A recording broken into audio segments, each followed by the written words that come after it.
Another day in the wrestling world, another wrestling show. Let's get into it. AEW Rampage was last night. Just watched it. Let's get into it. Starting off with the Kings of the Black Throne. They were against the Premier Athletes. They've had a couple matches now on Rampage. This time against the Premier Athletes. Not bad of a match. It's one of the best matches I've seen from Premier Athletes in a while. I don't really watch Ring of Honor, so they might have good matches on there, but I don't really watch it. So, all around good match. One of my favourite parts of this match was where one bit in the match, I'd have already got the clipboard from Mark Sterling. I thought the whole time it was plastic, but apparently it's some sort of glass, because he smashed it right over the head of Malachi Black, but it still didn't end up affecting him, because he got right back up after getting a 450'd on by Tony Nese.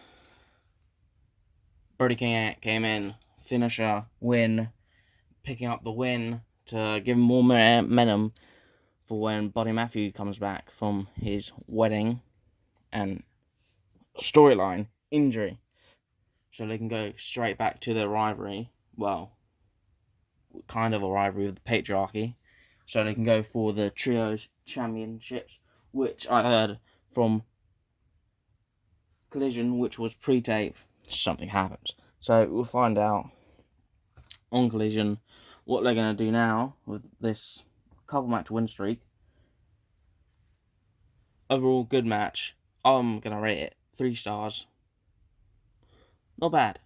And then right after that, we got straight into a Roderick Strong match. It was a momentum match for this particular match. The Mark Briscoe, Orange Cassidy, Kyle O'Reilly were on commentary, because Mark Briscoe is the Ring of Honor champion, and on Collision, Roderick Strong is going to be against Don Castle. Whoever wins will get a title shot at the next Ring of Honor pay-per-view. So, explains why he's in action now, even though that match is tomorrow or tonight. Roderick Strong ended up getting a quick win against, I forgot his name, but it was a really tall guy.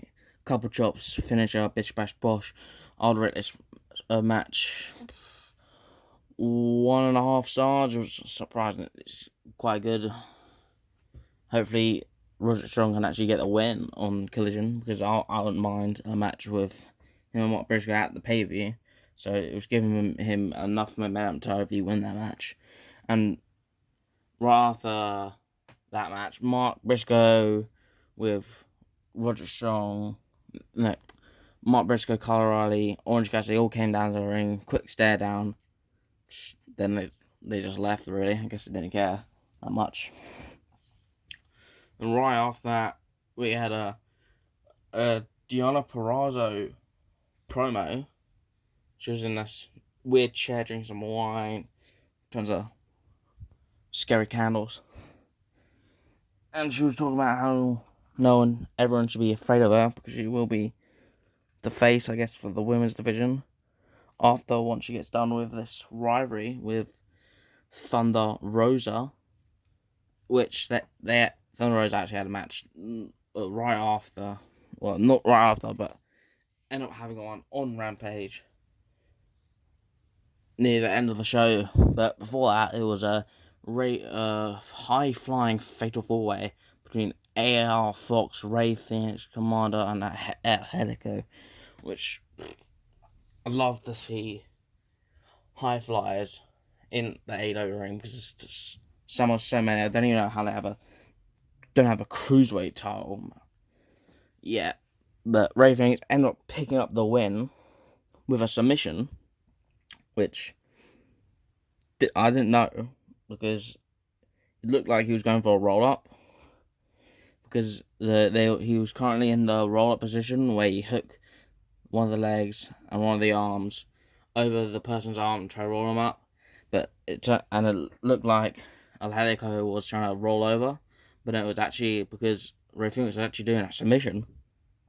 It was actually a leg arm breaker using the leg and was twisting the arm. So it actually looked like he was doing a roll up, but it was actually a submission, which looked, when you actually see it, looks kind of painful.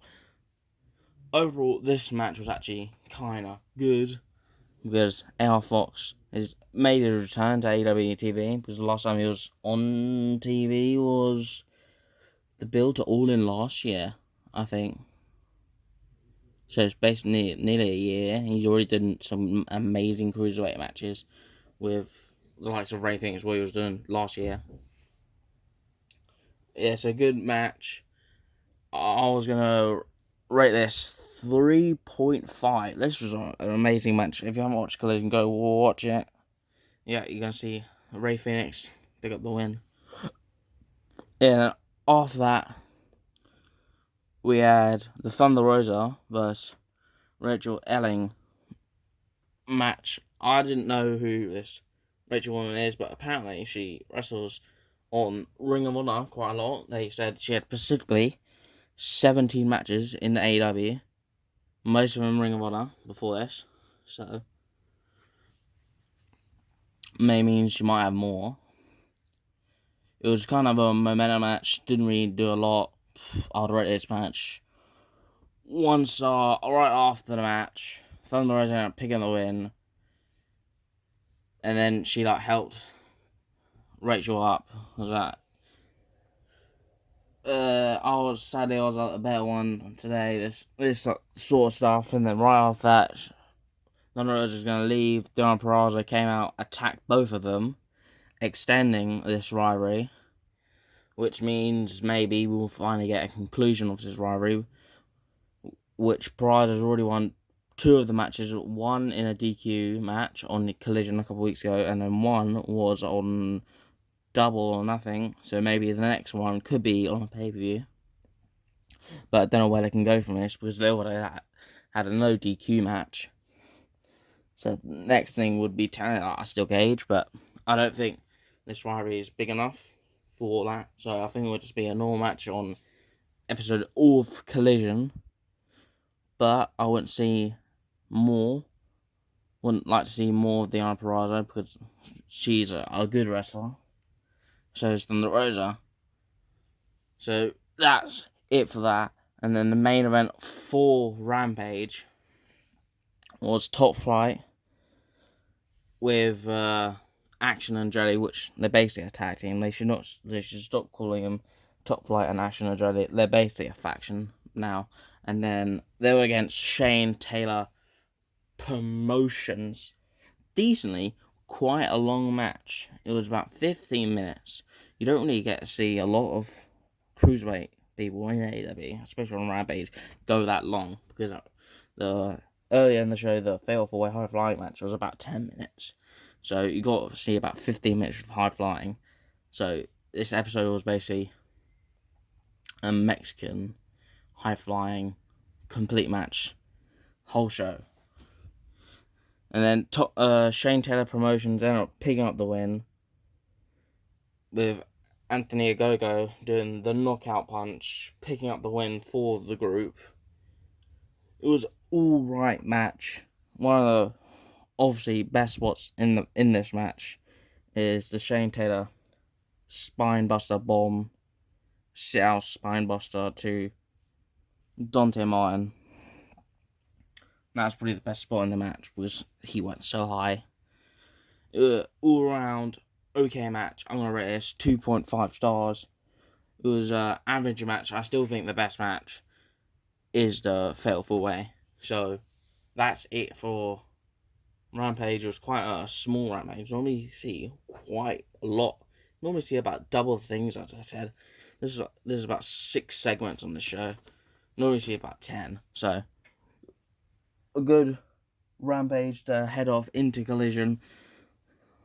And on Collision, you're going to have match Roderick Strong, Don Carter, as I said. The winner gets a title shot at Death Before Dishonor for the world title against Mark Briscoe. You also have Kyle O'Reilly, Roderick Strong against the Kingdom. Many matches, there's more, but that's all I was able to see. And obviously on Dynamite, the build is probably going to continue for Dynamite next week on Collision. Main event, Okada vs Swerve. And opener, I actually thought that this match is actually going to be opener. Will Ospreay vs MJF for the title. So hopefully get more stuff for that on Collision. And also on Dynamite next week, let's announce an open challenge. I don't know if it's for the titles, but Mercedes Benz are going to have an open challenge match. Either way, probably for the titles. So could have 2 potential title matches on the show. But that's next week. We just finished Rampage. All around good show. And that's it. Peace. Make sure to like and subscribe to see more.